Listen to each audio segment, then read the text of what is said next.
So I'm going to focus mostly on talking about current methods for doing it, for measuring well-being, especially the ONS, of course, who've been sort of forced into it. But before that, a bit of theory about how one measures well-being and the practical problems of doing it, which I'm afraid the ONS mostly haven't recognised. The background to a lot of this is economists like Stiglitz and Sen saying that we need new assessment tools. This is all it's meant to be new, but it's really rather a ignoring of history, because although I said I wouldn't talk about history, the one bit of history that is quite important is that because what they're talking about is that we shouldn't be using GNP or GDP, our gross domestic product, gross national product, as a measure of well-being. But in fact, the person who introduced gross domestic product, an American economist called Simon Kuznets, in the 30s, said very explicitly it shouldn't be used for measuring well-being. And in fact, together with Tobin, I think it was, spent a lot of his research effort talking about how one should adjust measures of GDP to more accurately measure well-being, so that even in the 30s, they were talking about subtracting from GDP the amount resources spent on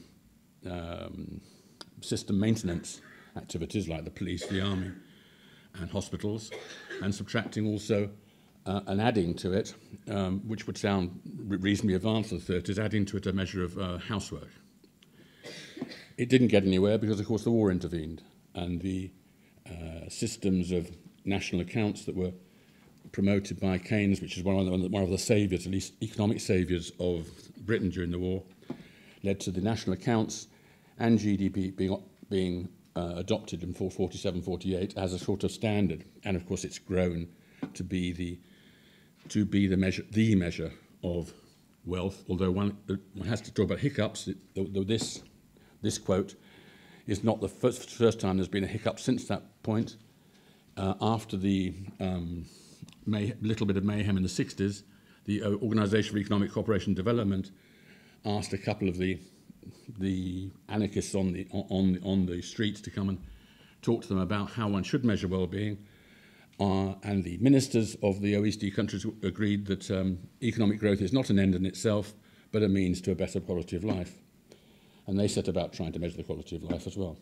And again, that sunk. We once again have GNP being used as a measure of growth. It's the only thing that will save us with the Eurozone and so on. But in fact, we get these people saying this kind of thing. But if we were to be serious about this, how would we measure these broader concerns?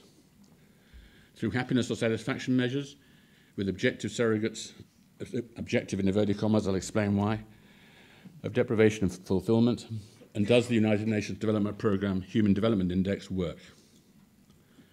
One person I always come back to, I feel, as my mentor, is Dudley Sears, dead now, said that actually, despite indeed what Jude said about the importance of statistics, in fact, there's virtually no statistics anywhere in the world which on the aspects of life that really matter. How far people have to carry water, whether or not people have shoes, the extent of overcrowding. We do have that in England, sort of. Prevalence of violence. We have police-reported violence in England, but we don't have a clue how much violence there really is. And how many can multiply one number by another, or get the correct change in shops, or summarise their own country's history. All these things are pretty crucial for the way people live. We just don't know about it anywhere in the world. Talking about theory, I will be relatively quick, I'm afraid, here.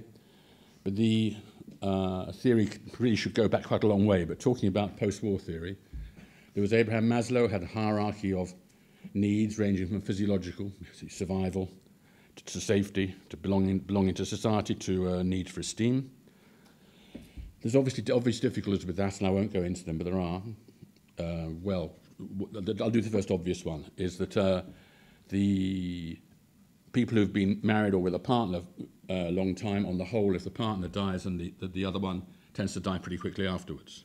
There's, in other words, that death because of having belonged to a partnership, and that partnership disappears, then survival becomes less important.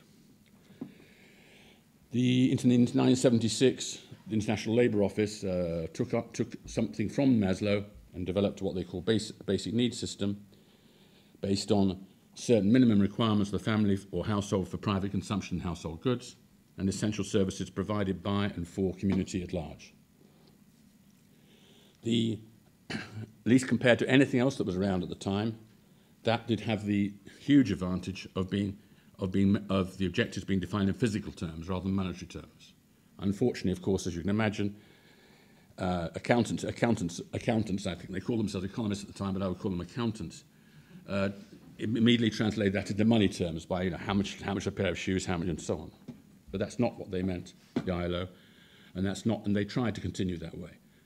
At the same time, the OECD, as I say, because of them realizing that there was a bit of mayhem out there, they developed their measures of well-being, again in physical terms. And there's a book called Measuring Well-Being, about 1976 as well. The researchers in developed countries like ours began to realize they were actually behind the curve on this. And so began saying, oh, we know all about this. So you get people like Sens are well known, but of course, talking about homegrown people, we had Doyle and Gough here saying that we need a theory of need for industrialized societies and have a large tome, ending up with more or less the same sort of argument as Sen, that we need to avoid physical harm, and autonomous choices are important. What are crucial are real opportunities to act and change one's life and conditions. For anyone who's very vaguely familiar, they'll realize these are all coherent with what Habermas said for liberal democracy, what Rawls talked about for maximizing rights and goods for all, and of Sen for capabilities and entitlements. But the one thing that, when they actually all come to sets of indicators, they all end up with roughly the same thing. So I'm now going to talk about our Office of National Statistics, who have been under instruction, basically, from the government, so I'm not going to accuse them of taking it on as a good idea, and under instruction of measuring well-being. On the subjective front, subjective measure of happiness, they started in April last year with 4 extra questions to 200,000 people in their integrated household survey. And these are the questions. I'm totally serious, those are the questions. A quick anecdote about that, I haven't got much time, but a quick anecdote is when they did the preliminary results, most people scored 7 out of 10. But it's not a laughing matter, actually. It is a laughing matter, but it's not. Is that if you ask people if they're satisfied with their employment, if they're satisfied with almost anything, the modal value is 70%, or nearly always. It's probably cultural. I think it's less in France and slightly higher in Germany, but just because of the culture of the way people answer questions. But it's also pretty meaningless. One of the classic illustrations, I don't know if any of you have heard or remember the sociologist called Goldthorpe, who's the first original. His fame came from a study of how the working class in the motor industry were becoming more middle class, and how their income and their lifestyle and so on. And his book was published about how the workers in the motoring industry were extremely satisfied and enjoyed their middle classness. It was published about a week before the biggest strike in British Leyland in history. And so the satisfaction measures didn't correlate very well with what actually people did. What I think some economists would call revealed preference and expressed preference. But I think that's just a silly way of hiding the fact you don't know what you're doing with numbers. The empirical, I've put down the story about Goldthorpe there.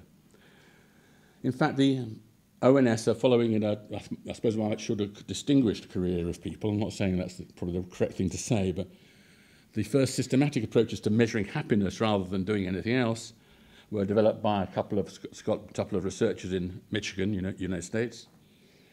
The obvious query are that assuming you ask people about the obvious things, their income, their health, their housing, and so on, assuming you do that, is it reasonable to say that adequate income, good health, and rewarding social relationships equals happiness? It's up to you. I don't think so, but there's problems about asking those questions. So if you ask people about the NHS, that everyone loves it. If you ask them about their specific treatment last time, an awful lot of people will say they had a bad time, or their family had a bad time. But on the whole, they'll still say they love it because their general views about an institution colour their responses to the specific interactions with the services. So even if they say that their family made out a bad time, they say, well, in fact, all was all right in the end. And the other thing is that people tend to respond in the same kind of way to quite different questions. So if you ask someone and they say, on the whole, yes, we like that, they'll say that they like the same thing about a totally different question later on in the survey. So I want to summarise this about what I've talked about the theories, that several theories of what constitutes well-being and a variety of approaches tend to converge on a similar set of indicators. A lot of course, there's variation about exactly what to include and relative importance of each element. But what I would argue, and a few of us would argue, the four things are missing, and there's a fifth really, which I don't have time to talk about. It's beyond a certain minimum. It's unclear how additional consumption adds to welfare. It's important to consider everyone's perspectives, more emphasis on monitoring collective well-being, and recognition there's such a thing as society. Moving beyond minimum. The definition of a universal set of basic needs probably not possible except at a very abstract level, but concerns do generate a certain set of minima. But beyond saying we should all be able to eat 2,500 calories a day and eat a nice variety of foods, it's not clear that we should double our food consumption to be happier. In fact, some people would say it's a bad idea. The same thing, there's not clear that a family or a grouping of 4 people need 15 rooms when 4 would do, and so on. It's quite unclear that. There's also, of course, the moving outside the individual household or family. There's the social limits to growth argument is that actually, beyond a certain point, we cannot actually have an increased social well-being from growth. If you're interested in it, it's a book called Social Limits to Growth by Hirsch. Consider everyone's perspectives. Well, if you think about the scholars through the ages, Plato would say that truth and beauty are the only things that matter. Aristotle and Marx ennobled creative activity, but it's not at all clear that long hours are necessary in terms of long hours are unnecessary in terms of utility of what is produced. Locke, man is defined by what she or he has, or the continuation of capitalism. People have to believe that they are what they own. Quality of life also depends on how we relate to each other in society. And there have been some authors, Allard and Eakins and Max Neef, the quite recent ones, saying the same kinds of thing, that we should look at those, but they try and combine them in one thing, in one sort of overall overarching. I think I would argue that we should see those sorts, if you like, if you want to summarise those perspectives of being, doing, having, and relating and society, surviving, see those different perspectives, which gives one a different view as to what should be and should not be included in a measured well-being. Then we should monitor collective well-being, and that would be inequality and democracy, and a societal concern with constraint on economic activity to ensure ecological damage is reduced. And there is such a thing as society, and it's got missed off here, and I can't remember what I said. I think I said there's all kinds of externalities. So there's 4 things I would claim, that, and I'd leave those up there. Whilst I talk about the 5th, the practical one, which just was jogged my memory when Jude was talking about statistics and the ONS. The problem, one of the major problems these days, and it's just growing, is we're abandoning the attempt to have censuses, proper censuses, where you go and knock on everyone's person's door, basing it on surveys, on household surveys. Now, the problem with household surveys is I have to actually explain to very distinguished statisticians, including the ONS and everyone else, household surveys don't include people who aren't in households. I mean, I know this sounds stupid, but I've had to explain this to the World Bank, to the ONS, and OECD, that they don't include people who aren't in households, which means, of course, they don't include the 250,000 who are in residential homes. They don't include the 100,000 we've got in the army. I can't remember. In the military? 5 minutes. Where? 500,000. Don't include the 100,000 in prisons, and don't include all the homeless and gypsies.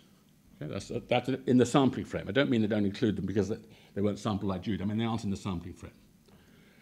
They don't include, in practice, those who are on the top floor of a council estate in the East End, because whilst police go to such places in twos, interviewers don't. So they don't go. They fill in the question at the pub at the bottom of the tower block. This is probably excludes about 1 million or 1.5 million in UK. I mean, it's difficult to count. But it's a much more serious problem worldwide. I mean, my personal estimate is we're excluding 500 million of the poorest of the poor from the world population counts. So ideas of talking about Millennium Development Goals are a bit of a nonsense because we don't know about the poorest of the poor. The ONS in having to do these surveys, I mean, Jude wouldn't get sampled unless she were in a sampling frame. She's in a sampling frame. She has a household. She's in a house. If you're on the street, she wouldn't get. She'd be lucky enough never to be sampled. And if you want to find out about the poor, I'm afraid you've got to do something different from a household survey. And I'm afraid that no institution I know is doing that. So, thank you. Any questions? Have I? Well, look. Another safe time.